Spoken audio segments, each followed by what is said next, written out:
If you're a parent, you've been here. Your toddler is melting down in the middle of the living room, or the supermarket, or the car seat, or honestly, anywhere.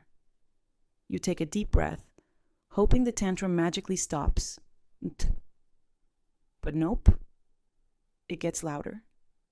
And suddenly the whole world feels like it's staring at you. But what if I told you there's a Korean parenting technique that can calm a tantrum in 60 seconds?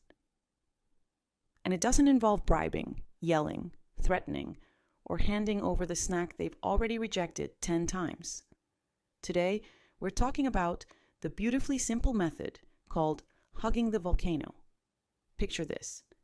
Your child is screaming because their banana broke in half, or because you poured the milk too fast, or because gravity exists.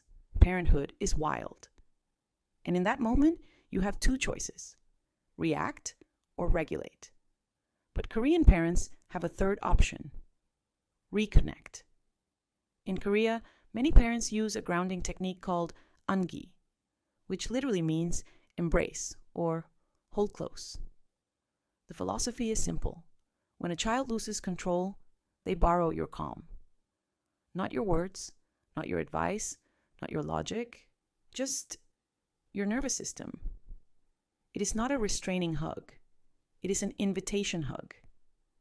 You gently open your arms and say, "감정, 이 너무 유동적인가요? 여기 와?" Which means, your feelings feel too big, right? Come here. And even if they push you away at first, they know the safe space is right there. The 60-second method, step by step. Step 1. Lower yourself to their level. Kneel. Slow your breath. Soften your voice. This alone diffuses half the energy in the room. Step 2. Say one validating sentence. Not a lecture, not a correction. Just one simple truth. I see you're upset. That felt unfair. Your body is having big feelings. Validation unlocks cooperation. Step 3. Offer the hug. Don't force it. Open your arms and say, "When you're ready, I will hold you." This gives the child control while giving you connection. Step 4. Hold them with your whole body, not your hands. Once they come in, wrap them gently.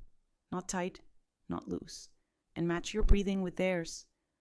You become their emotional anchor. Step 5. Whisper a grounding phrase. Korean parents often say, "에 엄마, 아빠가 여기 있어요." I'm right here. Even if they're still crying, the meltdown softens. Their heartbeat slows, their muscles release, because suddenly they are not alone in their storm. Young children don't throw tantrums to manipulate us. They throw tantrums because their brain literally cannot hold big emotions yet. Their nervous system is like a cup that overflows. Your hug, it becomes the bigger cup. And science backs this up. A regulated adult helps a dysregulated child regulate faster. This is co-regulation. This is emotional safety. This is how kids learn to calm themselves. Not through fear, but through connection. Your toddler wanted the blue cup, but now wants the red cup. But the red cup is too red. Angi.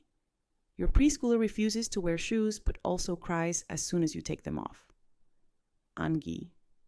Your child is sobbing because you cut their sandwich into triangles instead of squares. Angi. The method works because it doesn't fight the emotion. It holds it. Parenting isn't about being perfect. It's about being present.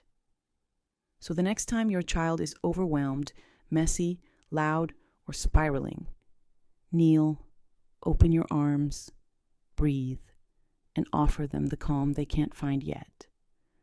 Because sometimes a 60-second hug is more powerful than a 6-minute lecture.